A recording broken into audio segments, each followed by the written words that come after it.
elementary principal of the new United Lisbon International School, but also Chitra, who knows about it from a parent's point of view, who I think raised 4 children in the Algarve as well in Portugal. So you have a parental insight. Megan, first of all, could you tell us a little bit about your background as an international teacher and the countries? Yeah. Amazing. Your story's amazing. So could you give us a little bit about that? Sure. Hi, everyone. I'm glad to be here. So my name is Megan Cumberland. I've been in education for 14 years, 11 which have been international. So started my career in the United States and then went to China, North China, right by Beijing, then Brazil, and then back to China again. So I've had the pleasure of working in different countries and learning about different cultures with different diverse parent groups and students. And so I've been in administration. I've taught from, littles up to 5th grade. So it's been an experience that every year I learn more, and I enjoy forming communities.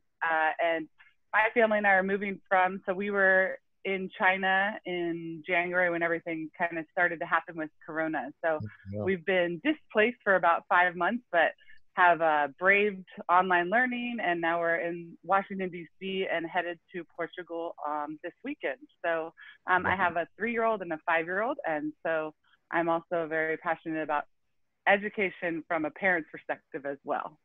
Fabulous. Thank you for that. So yeah, you've obviously been in charge of a lot of little lives, as well as those 2 of your own there. Chitra as well, you came to Portugal some years ago, I think, and brought little ones with you. Could you tell us a little bit about you and them, please? Sure. I moved from London to Portugal in 2001 with my husband. I did not have any little ones then yet.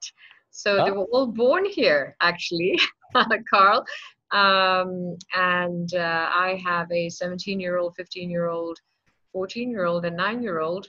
So 3 teenagers to cope with, and 1 baby in comparison. So those of you who have teenagers know exactly what I'm saying, or have been through the adolescent years of their children. And I'm originally Singaporean of Indian origin, born and brought up there, moved to London when I was 18, and then, lived in London for 12 years, met my Swiss husband, and we moved to Portugal. So we're a complete mixed couple with a lot of different cultures in us. And we moved to Portugal in 2001 for what was supposed to be for 5 years at the time. And we still are. So we're real estate entrepreneurs, and we have built up a small group of hotels by the name of Martinel. But we have also invested in an international school called the United Lisbon International School, which is opening in September. So that's our background, and that's our connection to education and our connection to children. Fabulous. I think it's safe to say we've got it covered tonight, from the parental angle, from the teacher angle, and just about every age group, I would say there. So cover all of those angles. Before we go into personal and specific questions to do with our respective journeys here and bringing children to Portugal and entering into the education system, Megan, are there classic issues that we should be aware of about how to handle that process, certainly from the point of view of the little ones and from the parents' point of view as well? Yeah, I think anytime you're going through a transition in your family, and moving internationally is a big one, but it's always your child, and you probably as well, are going to go through some emotional, roller coasters, you call them. So your kids and you might be very excited when you first arrive, and that lasts probably until November. And then November, we tend to see people get a little, oh, is this what we signed up for? And there's a little doubt. And so there's going to be waves. And one thing that has shown over my 14 years of experience, it's not all the same time too. Some kids ride they're so happy to be here until Christmas break. And some, it's a week. And then they are having to work through some transition. Where are my friends? I miss my friends. I miss my family. So I would say that that's just a hard transition, no matter where, even if you're just moving down the street or, a different neighborhood where you're not with your friends. So it changes for each child. Every child as we know, is their own individual. So it's going to manifest in different ways. It could be tantrums. It could be being really sad. It could be really suppressing it and being happy, and you wouldn't even notice anything as a parent. So we will partner with parents when they come to the school as a new parent and new to Portugal, and really just keep an eye on that child and check in with them and make sure that they're doing okay. Because when they feel secure and comfortable at school, we find that that transition becomes easier because they have a peer group that they can connect with. They have a teacher that is another adult that they see as a go-to person. So I guess the overall what I'm trying to say is it comes in waves. So just be prepared, because they may come to you something that it seems to you is very small that they're really upset about, but it was kind of the straw on the camel's back, the last thing that kind of came and they were frustrated with and didn't know how to deal with. So very interesting. And that's a great point, that we should bear in mind, shouldn't we, that it's a big process for everybody concerned, and it's a transition and it's a change. And so there will be the challenges that come with that. And then there may be specific challenges to do with the school and leaving friends behind and that sort of thing. So can you say a little bit more about some of those? Warning signs is too drastic, isn't it? But what else might you look out for with your children to give you a little bit of a clue as to how they're settling in, and anything that we might take notice of in that process? Yeah, just having open dialogue with your children. If you're thinking about a move, I know some of you actually know you're moving in August, September, and just having those daily check-ins. How are you feeling right now? And maybe coming up with the system where if they are feeling overwhelmed, they can come to you and share. Because as parents, we know sometimes it comes out in ways where they get angry at you for a certain thing that is out of your control, or maybe they feel that you are in control of the move. So I think just continuing that trusting relationship where they can come to you if they're feeling like they miss their friends, or that they haven't made friends as quickly as they thought they're going to. The one thing not to do is to invalidate their feelings, because their feelings are real, and it is a big thing for a child to move, and you understand you're moving for a job or there's a purpose, but they might not see that in their realm of things. So just, I would say maybe dinner conversations, or on the way to school, checking in how they're feeling. You can come up with the system. Did you have a 5, 4, 3, 2, 1 day that you feel you're really strong at? What's something that went well today? Just having those questions that are open-ended enough that they get used to talking about their feelings. I guess that's good for the whole family, isn't it?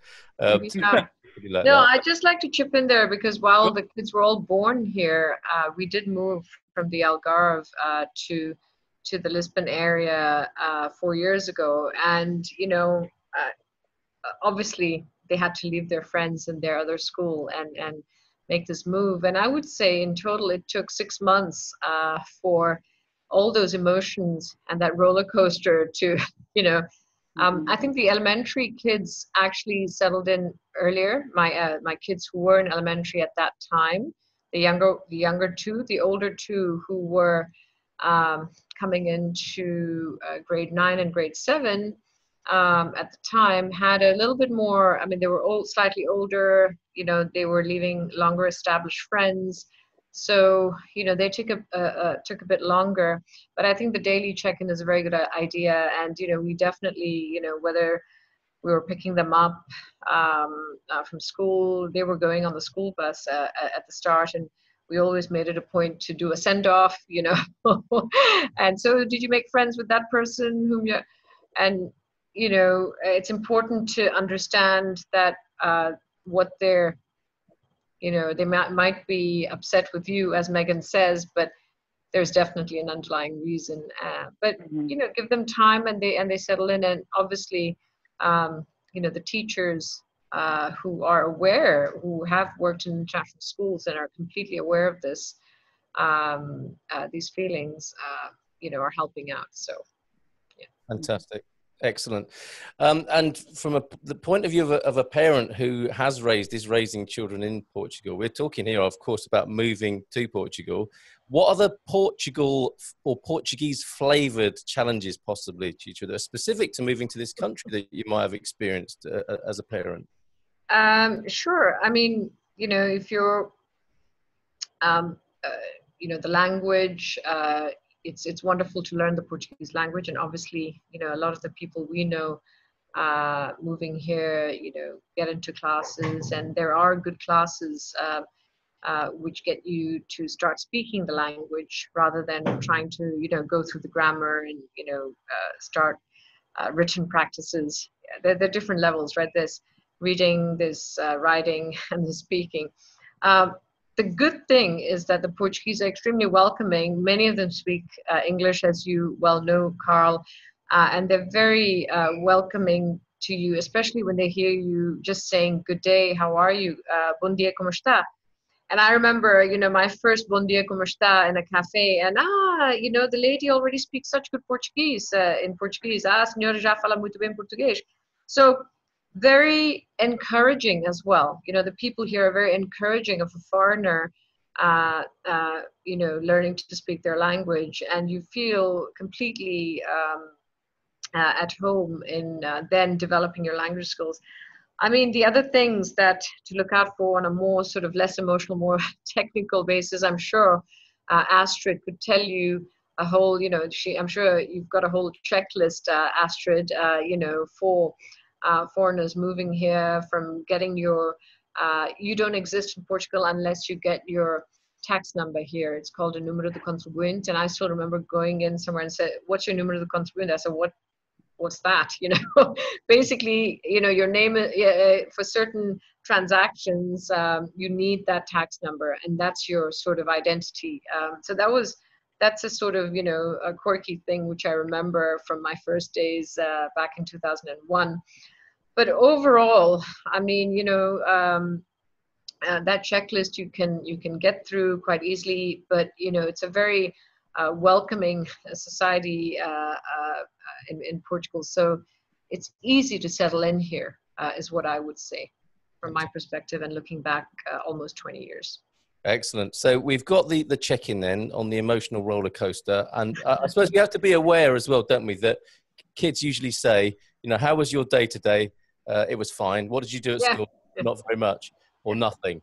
And that tends to be what kids say. So you've got to have some extra tactics, haven't you? Like open questions rather than, did you do nothing again? And how was it? Was it fine? Yes. Megan, maybe you might want to say a little bit more about that. And also the important thing, it seems from what you're saying, is to create a relationship with the school, so that you're going to have you want to deepen your understanding of your child's experience at the school. But presumably you'd recommend, and I want to find out from you the right balance of the relationship with the school to see how your kids are doing, and how you should show up at school as a part of the school community, really, as a parent. Yeah, I think as you're searching for a school, you need to find a school that matches your beliefs, your values of education, where you want them to be. You could look as far ahead as universities. So, and we do believe in parents and a partnership to support your child's education. It's not just the school, it's not just at home. Research shows that children develop faster when they have a supportive, like a triangle, the student in the center, and then the parent and the school supporting. So one thing we will have is an app called Seesaw, which really forms a partnership. So if you ask how was school today, and they say fine, that kind of takes that away, because you will get up to date posts, I guess. It's not like Facebook, but something like when they're doing a learning activity and they post, you're able to see it right away, and you can comment on it there on the app, or you can use it and talk about it at dinner time. What happened? Oh, I noticed you were learning your ABCs today. Which letter was challenging for you? And so that immediately gives you an in to having those conversations, and doesn't takes the onus off of a kid for having to come up and remember what they learned. So you can use that app as an in to figure out, what do I want to talk about? I noticed that they really did great on math, and I want to talk to them. Or I saw they were struggling in their reading. Let's get to that. So it's a smooth path right to what they're doing. Well, it's changed since my day. So you've got an app now to check in on what your children have been up to today. I didn't use the word snoop, just to be aware of what's going on in the classroom. That's incredible. That's really good. Chitra, you with the project that you're involved in, you've obviously worked, I think, quite a high level of government in Portugal. What do you think is the sort of governmental attitude, and how are you feeling about the Portuguese government and the approach to education culturally? What would you say about Portuguese schooling generally, and from the, you know, the administrators and politicians you've met? Oh gosh. So to clarify, I worked on a government task force for 3 years on their foreign direct investment task force, and that was my pro bono work for 3 years, to 2017 to December last year. And my opinion of the Portuguese politicians, the people who work in government, they're all very qualified people, very educated people. Many of them have actually degrees in, you know, engineering, or, you know, being an engineer in Portugal is a big thing. You know, people study science. I guess, you know, it's quite similar to the French society in the sense that, you know, academics are very important, and, you know, people value education. So many of the conversations in, you know, amongst Portuguese parents are how their kids are doing at school, and, you know, what they'll be doing, what notes they got. They say notes, notas, which is the grades they got, you know, in order to enter university. And I think education is definitely one of the things that is prioritized. Portuguese schools, the public schools are good. They obviously, you know, can always have differences, and you know, some may not be as good as others, but that's in every country, I think. They do have good public universities, and they're also moving into offering many courses in English for their master's programs especially, and even undergraduates. Slowly they're moving that way. So, you know, foreigners who move here don't just think about the international schools, obviously, but, you know, there are public schools, government schools as well, that you can send your kids to and end up in Portuguese university, where they get a very good education. Mm. Now, I would like to say that one thing that came through this pandemic in these COVID times was that the Portuguese public schools fared very well. And I'm comparing that to how they fared in some other countries. And, you know, once you start, you know, investing in education, you're very aware of what's going on in the rest of the world. And I must say they've fared very well, moving their kids into online schooling through lockdown very quickly compared to what I was hearing from other countries.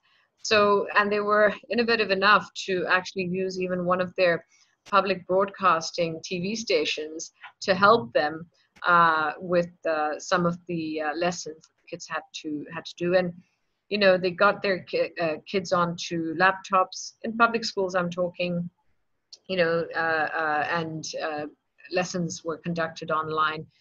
Microsoft Teams, you know, featured heavily. So I have good things to say about, you know, the administration that values education, and the fact that there are actually very educated people in government, in all the parties that you know, I've come across. Thank you for that. That's very reassuring. And yeah, they have done a cracking job, you know, as best as anyone, as good as anyone, I think, in the world with the COVID situation, particularly in education. And my experience, I have to say, at Aveiro University, the atmosphere there is incredible. The students are wonderful. And even in my local school, we have a young woman who comes to teach our children Portuguese. And her mother's a librarian at local school. And word got to the school that, you know, about how I was a foreigner working in Portugal, and they invited me into the school. I've had 2 trips into the school, and Nice. The education system, the culture, and the appreciation of education, I find really impressive, and the students are absolutely wonderful as well. Really wonderful young people. The values are really great. And an example of that is that they tend to send me off after my teaching sessions with a bottle of wine, which I think is a really nice touch, and not something I would expect in the UK. But I've had such a lovely experience, and it's been very friendly and informal. That, you know, they want to learn how to speak English, and that's how they've invited me in and talk about, you know, business studies and stuff like that.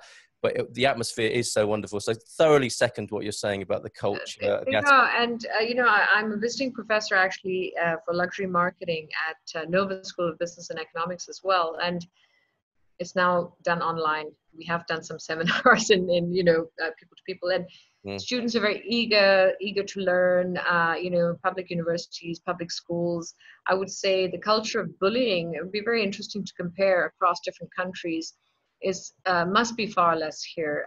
I really do feel that children, when a foreigner comes into the school, they're very welcoming too. So, I haven't done the studies, I haven't had the time, but I'd be very curious to know what the level of bullying that is tolerated in the schools in Portugal compared to other countries as well, because, children are happier, I feel, but that's, again, it would be interesting to see the numbers and the studies.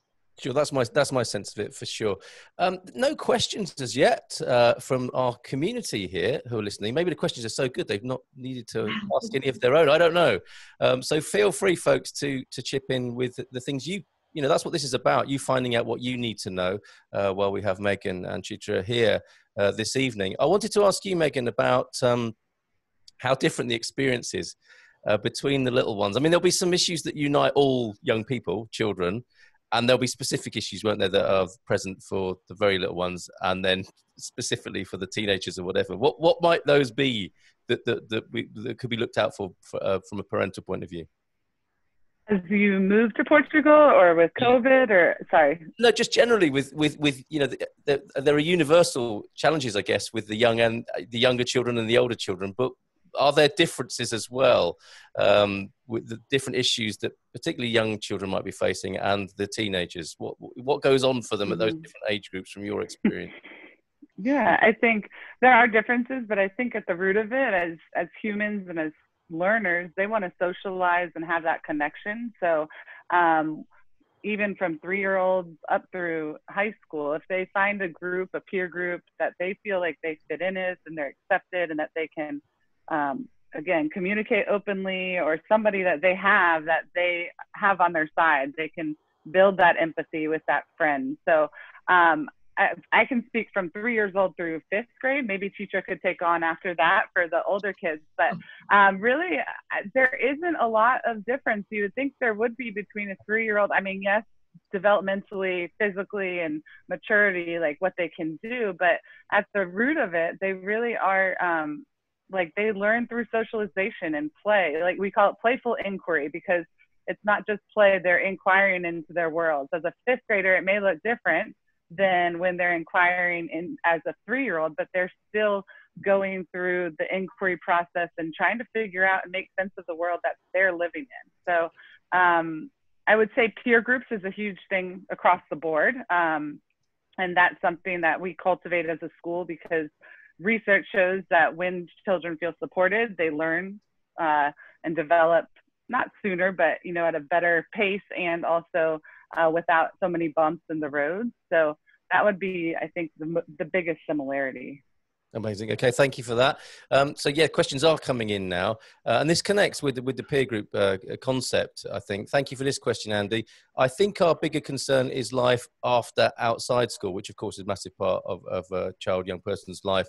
Chitra, you might have something to say about that as a parent of 4 children in Portugal. How to facilitate life for your children when they come to a new country outside and after school?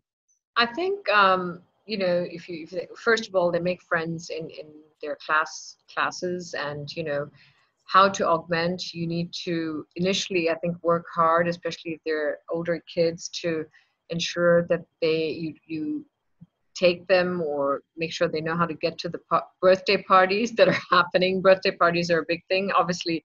Now, because of physical distancing and, limited groups, groups of 10 are allowed, or 20, depending on where you are in Portugal. But I remember we in order for the kids to get to know the other kids in their class socially, the gatherings that they had, we had to take them to. But sport is a fantastic after-school activity to get them engaged in and get to make friends, whether it's an activity that the school is organizing, after school sports activity, which we will certainly have.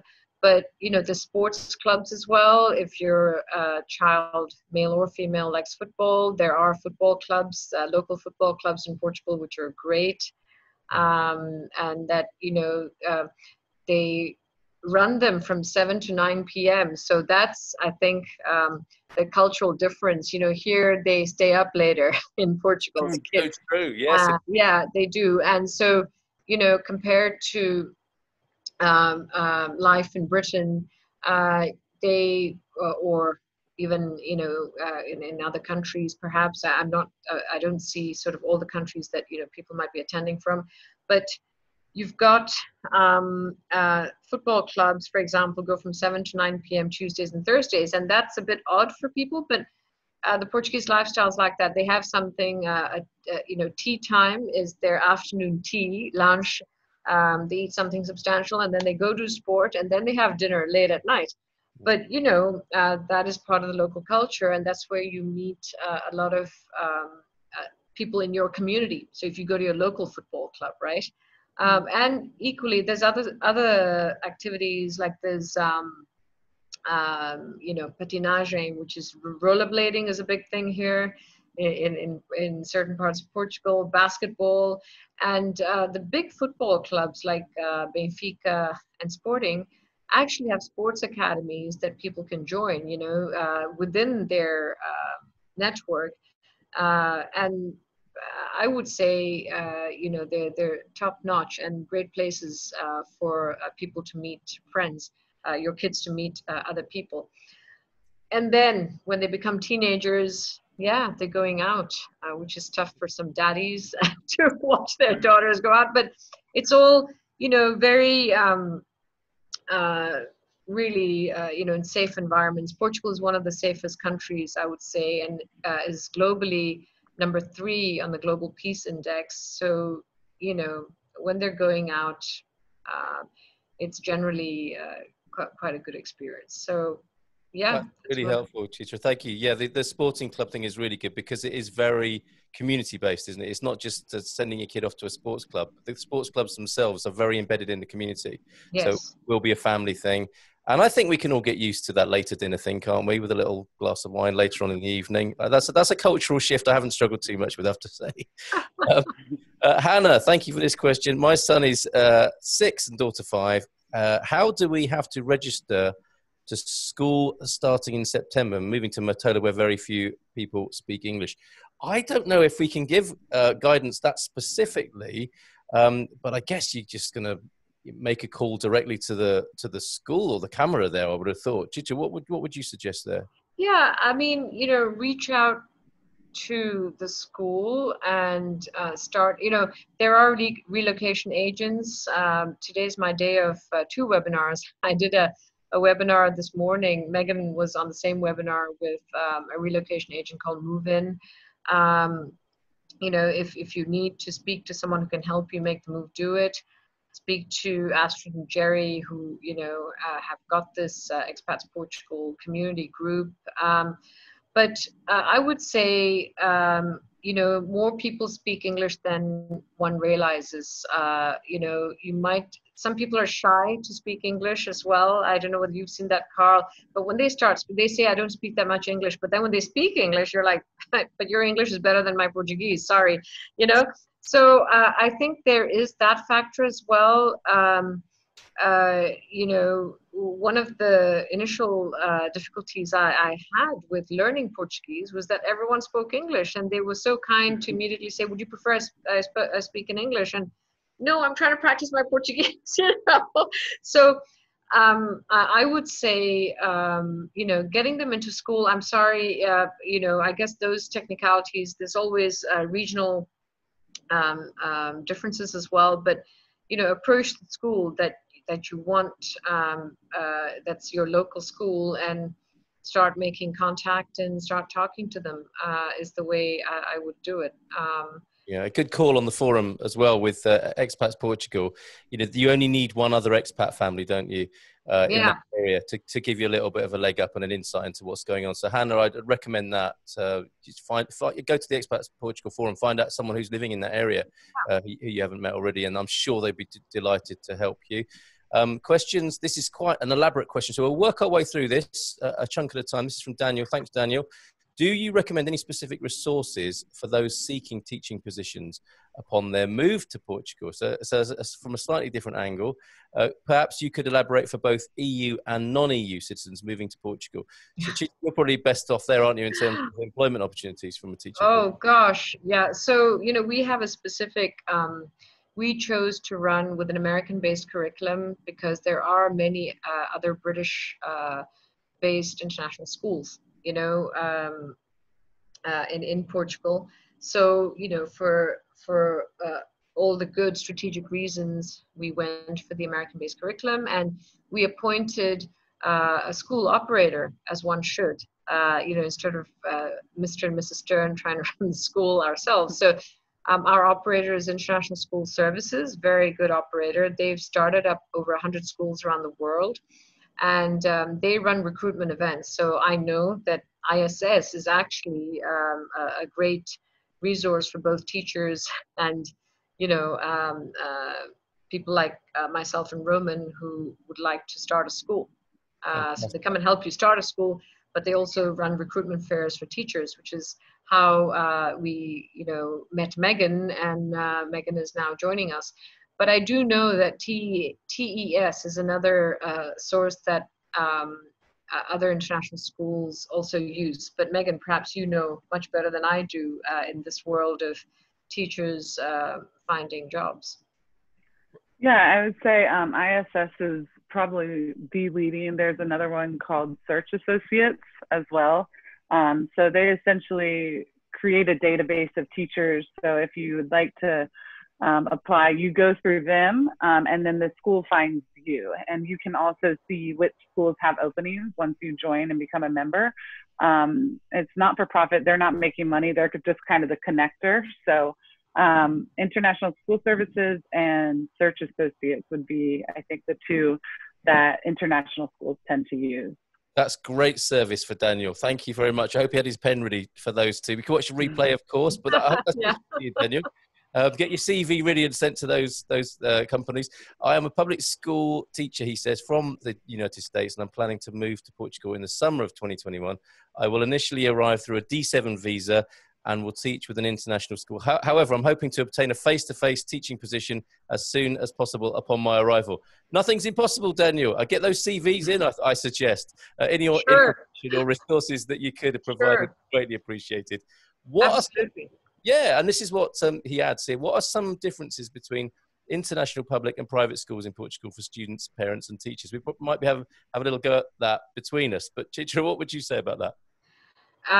So all the stakeholders, could you repeat the question? How is it different, the public schools and the international schools? Yeah, international, public and private schools in Portugal. So basically those are the three segments, aren't they? Of the Sure, they're the colégios, which are the private Portuguese schools. And, you know, the big difference between international schools and the Portuguese state schools and the Portuguese private schools, colégios, as they call them, is that international schools teach in English, you know, it's called English medium, and you do a second language in Portuguese, Mandarin, you know, third language and French or whatever. In the Portuguese schools, all the lessons are in Portuguese, and then you do math, science, etc. in Portuguese, and you do English as a second language, or Spanish, or, you know, as a third. What you'll find is many Portuguese are actually trilingual. They speak Portuguese, English, and another language normally. And schools actually offer them. There are several schools offering Mandarin now as a third language. State schools, I'm talking about. You know, there's some pockets around Portugal. Now, how it is different. I mean, obviously for private schools, there is a different price. There's a different fee.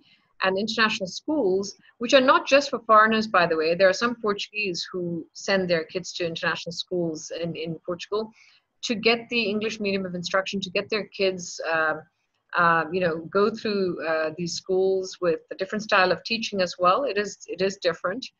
And to have a diverse environment to go to school in. And Megan will add, I mean, you know, Megan is the expert here, but, you know, I'm just talking about it from a parental perspective as well. And, you know, more diverse environment. We've got 20 nationalities in our school, for example, already with the first 100 kids.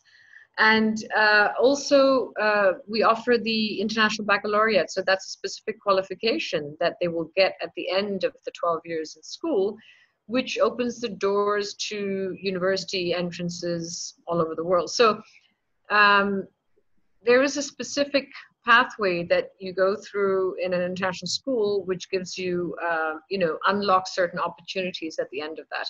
Having said which, you know, the Portuguese state schools, for those of you who are living in other locations and have chosen those locations, you know, and I know foreigners who go to Portuguese state school, and you know, they have the opportunity to go to Portuguese university and then do Erasmus and exchange into the rest of Europe. So I mean, we are in Europe, and it's a different system when an American looks at Europe, you know, because here education is, you know, many universities, they're shell shocked when they find out how much university costs in Europe compared to the States. So I would say that there are several differences, and we're investing in an international school as you know, we're passionate about that because many expat families and companies that move to Lisbon are looking to move their children from international schools into international schools, and that's why it's important. You can only, you know, unlock foreign direct investment in this sense. But, you know, Megan, anything to add to this? Yeah, I think kind of piggybacking on what you said, one thing that when a child comes from one international school to another, a lot of the times we're using the same standards. So if you're looking at curriculum and getting into the nitty gritty, there'll be a smoother transition between the schools because they'll be expected to be at the same, like at the end of third grade at their previous school, and then they enter fourth grade, it'll be a smooth transition because the standards are more international rather than a host country standards, which might be pertaining to that country. So that's one difference I would say. And then like Chitra is saying, I think the community is just maybe more diverse or similar, that they might be there for 5 years for a business and then move on. Whereas probably I would assume a Portugal state school, a public school would have, you know, students that will start at, you know, Montessori or nursery and go all the way through the school. So maybe the transient population might be something that's different between the two as well. Yeah, and you know, we came, remember I said to you, Carl, in our meeting, we originally came here for 5 years, and I think I said that at the beginning of this webinar. So for us, it was important when we moved that we could move the kids into another system potentially. So that I think is a big driver also for parents to put their kids into international school.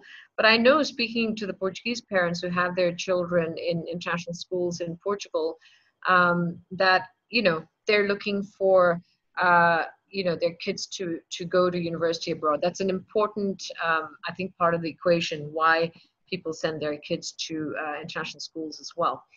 So But it's a matter of being quite specific about what the outcome is, and that's what you said at the beginning, was it like, think about where you want this to end up in terms of university or place in the world.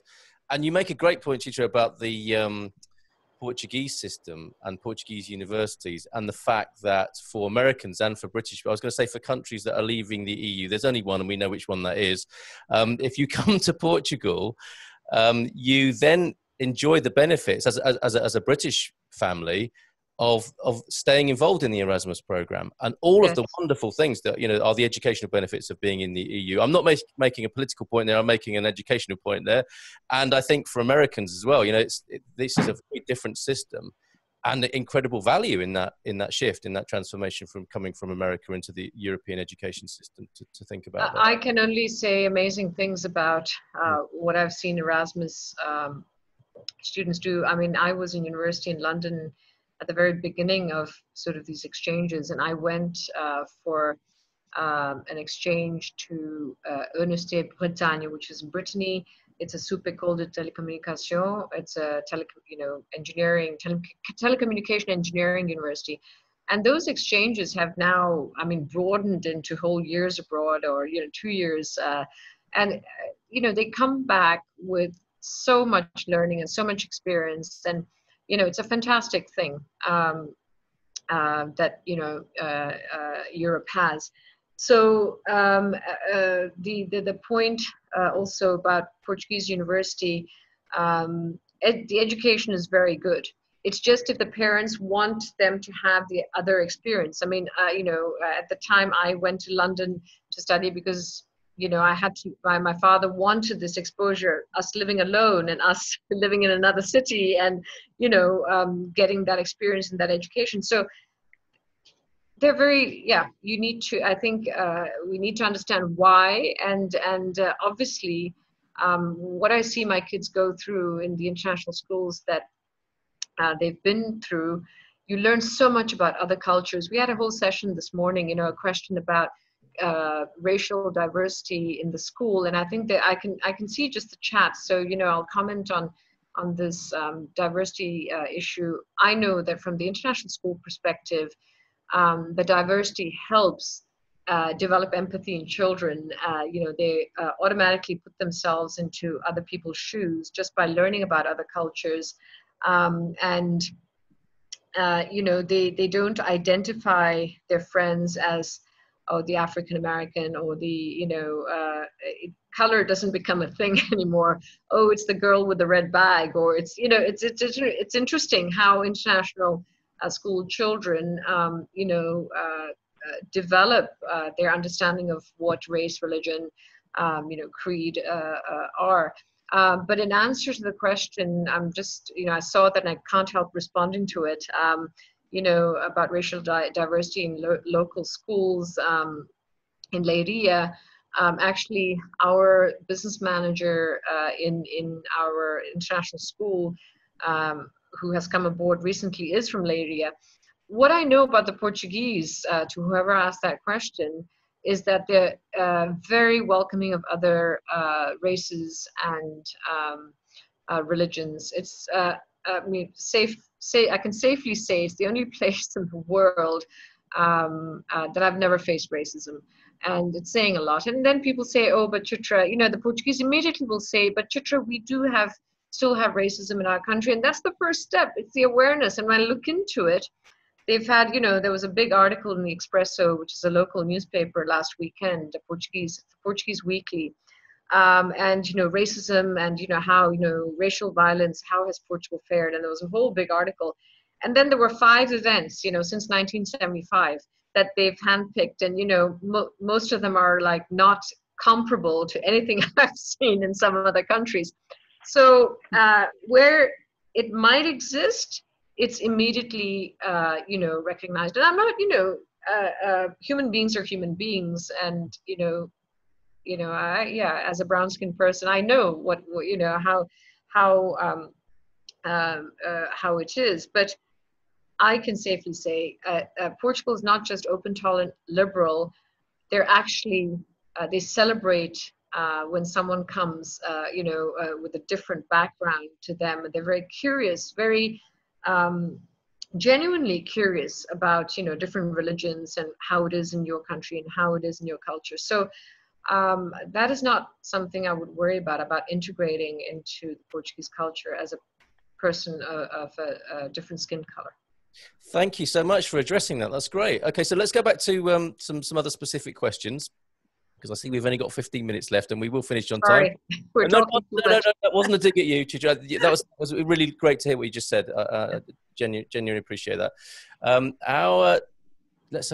We read somewhere, this is from the Summers family, who will wave to us now. We read somewhere that a local Portuguese school would supply a translator to allow a non-Portuguese speaking child to attend a local school. Is this correct? I do know that there are translation lines and there are services from the government to help people who are speaking other languages. I don't know if it extends to a local school or not. Again, possibly a question that's best put into the forum of Expats Portugal there. Do you have any other knowledge on that, Chitra? No, I'm afraid not. I've heard of a lot of help that people get, but I can't say this with certainty, so it's better to ask on the forum. And I'll try to look into this and put it on the forum, maybe, And sorry, Astrid, did you want to add something there?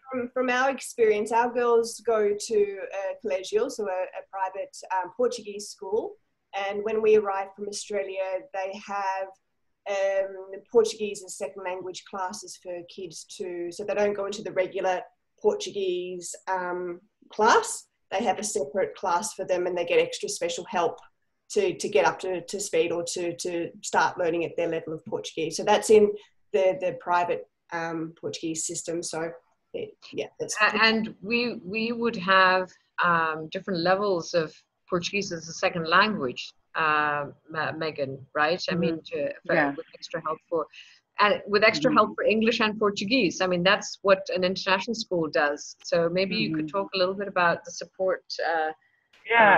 Sure.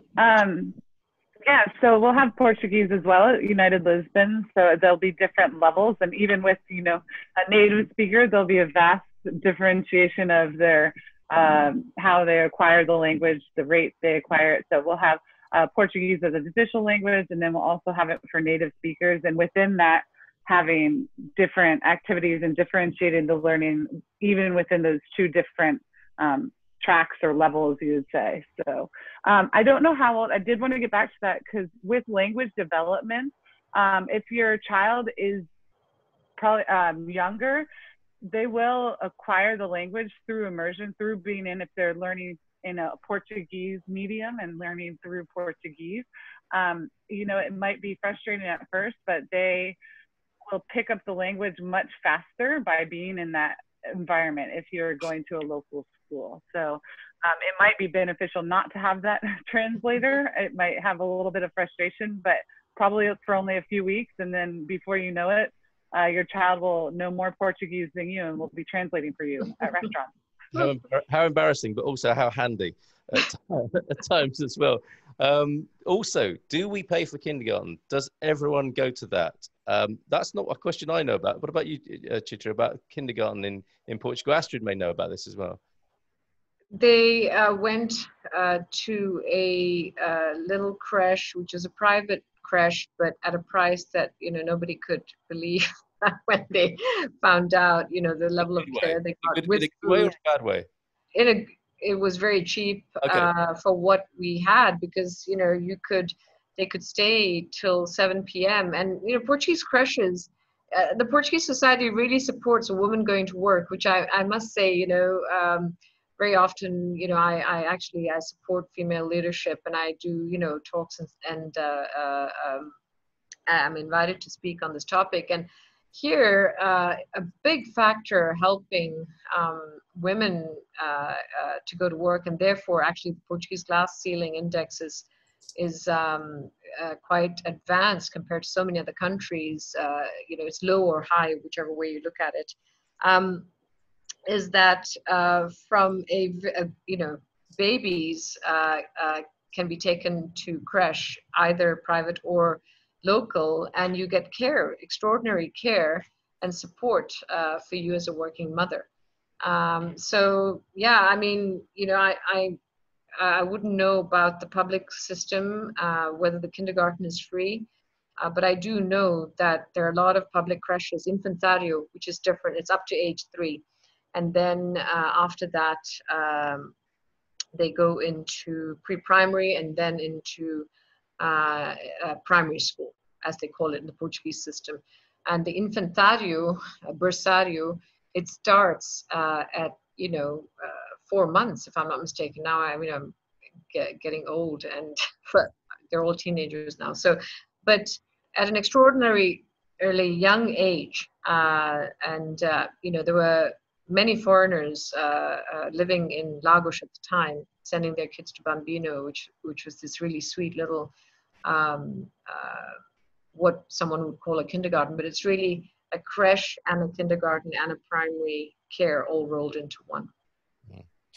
I believe, don't quote me on this, but I do believe it's part of the Social Security National Public System. Segurança Social, exactly. Comes under Social Security. Yeah. Yeah, for sure. And from what I've seen as well, this concern about young kids getting outdoors, that happens here too. They take the kids out to the park and they have a ball in the park. It's really, really, really good. They take them to the beach, in the summer. It's unbelievable. And actually that sense of community, I'd just like to say, economists now talk about, it's not just about government and markets, it's also about community, right? It's latest economic thinking. There's a whole book, The Third Pillar by Raghuram Rajan, that talks about the importance of community in economics now. And that Portugal has, amazing. They got it, you see, these creches taking their little kids out to the beach. And at the same time, you've got the Juntas of Freguesias taking the old people to the beach. And I just love that. And I think, oh my God, this is why the society works. Society works here because we look after the young and the old. And, it's everything in between just falls into place in a sense, right? It's really awesome. Yeah. And they even take them home again as well, which is really good service. They don't just leave them there. No, you're right. From Andy, our daughter is effectively coming as an only child. With respect to Portugal, what facilities are there generally for young teens? I think we've addressed that certainly with the sports club. I don't know if anybody else has anything to add to that as to facilitate the social life of a young teen. But certainly the sports thing is great. My son, he's only 8, but he now plays a lot of Minecraft communally online. So that's the other thing to say, Carl, sorry to interrupt, but families go out a lot together in Portugal. So this is another thing. Teenagers are not just left to their own devices and hang around. They do that. They do go out, but you see that the families here in Portugal is a very social thing for the whole family to go out, from grandma down to little baby, and no one is frowned upon, when they're all out together, and that's the great thing. So I wouldn't like to forget that in what kids get up to. They spend a lot of time together as a family, going out, whether it's shopping or eating or so be prepared for that too. Yeah, it's a fabulous cultural background to fit in. Troy, do you want to give us a wave? A question from Troy. Hi there. Is it possible to conduct school tours now? I'm in Germany. I think, that when you ask a question like that online, you get just so many different answers, don't you? I guess you've got to speak to the school in question there, Troy, is what I'd recommend, ask specifically. And of course, you could do something of a tour virtually as well.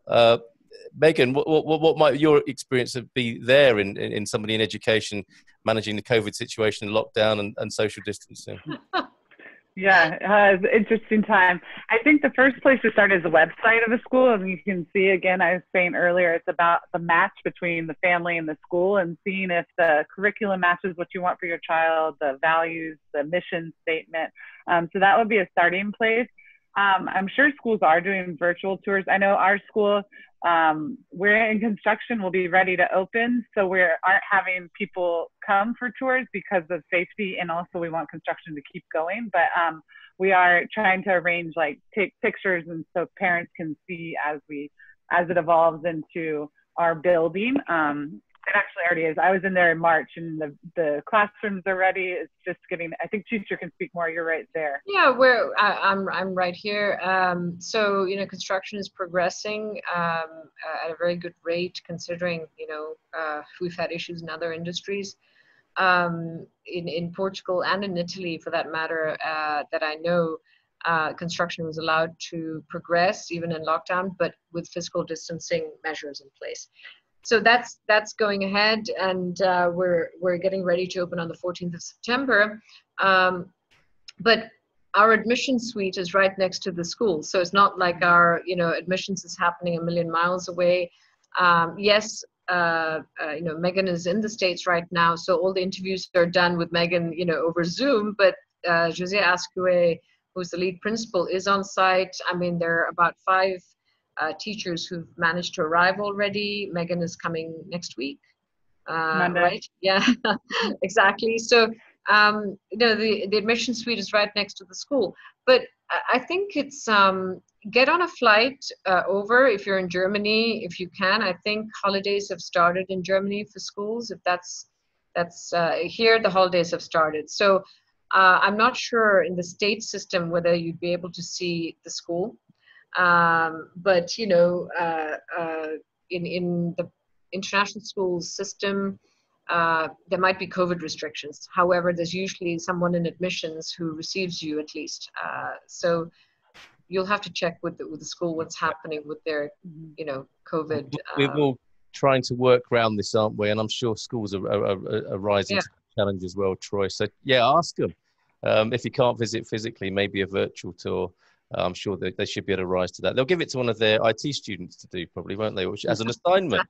Perfect. A great question from Kimberly as we come into the final minutes here. I will try and resolve everything. And if we do have any spillover of questions, let's take those to the Expats Portugal forum, of course. What support is there for SENCO children? Now, my understanding of that acronym is children with special educational needs or additional needs, special needs. I don't know a lot about that in Portugal, I have to say, but I will make it my business to find out, Kimberly, because I think it's an important question to be answered. And I have had that come in from a different direction. So I'll certainly research that as well. And again, the forum's a great place for that. Would you have anything to add to that, Chitra, about children with special needs, additional needs in Portugal? Yeah, I think the general system, you have to, it's school specific. I would find out. I know that they do, you know, provide for certain learning disabilities. You'd have to check with the school specifically. It really depends on the level of disabilities. And Megan, I know this morning you addressed such, you know, a similar question at least. So if you'd like to comment. Yeah. Going back, I think we keep coming to this diversity, a diverse community. And so we are an inclusive school. So we want our children of all different races, levels, everything. But when a student applies, it's an individual basis. We meet with every family, we interview every student, we look at records. We want to make sure that if we admit a student, we are able to support that child. So it's our responsibility to support it. So we don't have a specific, they need to have this score, they need to be at this level. It's kind of comprised of all different aspects. And so we do accept students who have learning challenges. And then we have a counselor who also is qualified in supporting students with special needs. And then we have, I think, 4 or 5 of our teachers also have a certification with that. So it would be a push-in model, supporting in the classroom, the least restrictive environment as possible. And then also there may be some interventions that happen pulled out, but we do accept students with learning difficulties or special needs. Okay, and I'll address that more generally as well in the public system here, Kimberly, for you too, and post that into the forum. So it only seems right that we finish with specific questions about your new school. And thank you so much, both of you, for being here, Chitra and Megan, talking tonight. There are a couple of questions specifically about your system, the international school there. One is, will you have a parent-teacher association? Are you planning to have a PTA or PTO to help international mums to connect to school and themselves? That's one, and I guess you might want to deal with all of these in one go. Will you have ESL, English as a second language for kids who don't speak English? From Tanya. Thank you, Tanya. And finally, is financial aid available for international school for self-pay parents, i.e. the ones who aren't being sponsored by a corporation? Could you address those 3 things? The PTA first. So what we will have, which is similar to other international schools, is potentially a parent support group. But, you know, we encourage very much, and, you know, Megan, you can say much more about this, you know, as anything to do with school, the curriculum, the child, definitely speak directly to the teachers. That's what I have always done in, you know, this international school in the Algarve, as well as in the school that they're currently in now, and in the future. I would hope that you know, parents of kids in our school, in the United Lisbon School, have a very good relationship with the teachers to actually talk directly to the teachers. I myself am on a WhatsApp group of the mums in my school, and that's pretty easy to do. You don't need a PTA, in my opinion, because there's no point having, you know, different levels, cascading issues, because what is the point? You know, you have your WhatsApp group chats, And, you know, I take any issues I have to do with the school directly to the teacher. I mean, I have 4 kids, so usually my parent-teacher conference days are full, you know. It's from, you know, 10-minute slots, and I'm, you know, going in. And I'm able to contact teachers directly over email. So I think things have moved on since the sort of PTA days, if I'm not mistaken. Megan, you might be able to comment on that. I'll just get through the questions, and then okay, you do PTA. No, go ahead.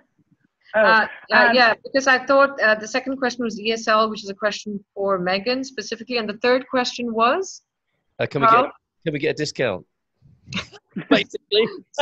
Okay, so you get what you pay for, and there are no discounts. We've worked incredibly hard on all the different elements that we're giving, and we want you to come to us not because we have a discount, but because of the education we offer. So Megan, 3 questions. That is a firm and fair answer. Thank you. Thank you.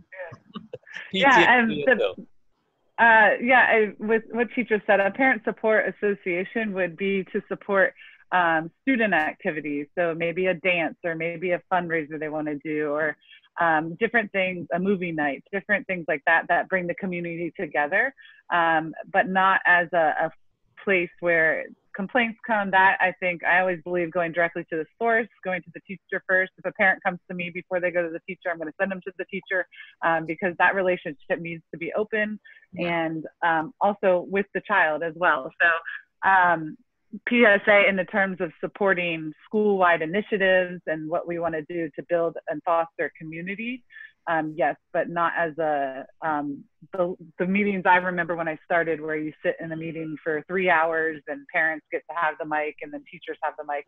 I think we all are busy and time can be spent better. And for English support, yes, we will have English support. So your child will take a English exam.